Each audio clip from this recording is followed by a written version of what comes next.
The gospel definitely makes us as the church countercultural in that the gospel confronts so many foundational ideas that are fed to us in our culture.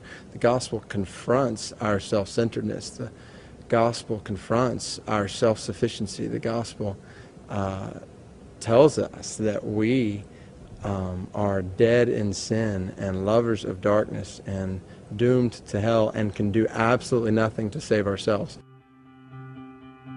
This goes completely against everything the culture says about self-esteem and building up self and exalting self. The gospel tells us to crucify self. And that's just the beginning.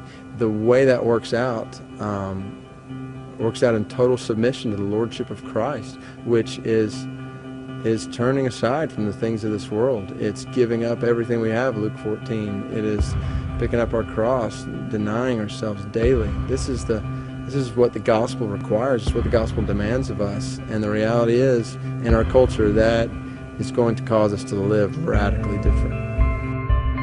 Speaking the gospel in our culture, I believe, requires a variety of things from us. It certainly requires us to be clear, that we show the gospel and the grand picture of redemption and show the gospel with clarity.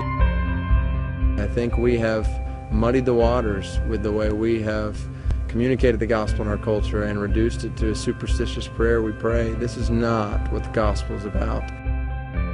Francis Schaeffer said that Christian community is the final apologetic for the gospel.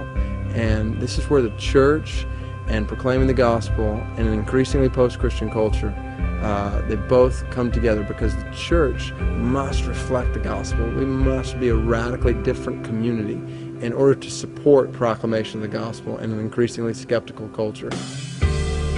We live in a culture marked by moral relativism, biblical skepticism, religious pluralism, and we've got to be bold in our proclamation of the gospel, but that proclamation must be backed up by radical living that is transformed by the gospel. And that's when a skeptical culture says there's something different here, and then opens the way for listening to the claims of the gospel.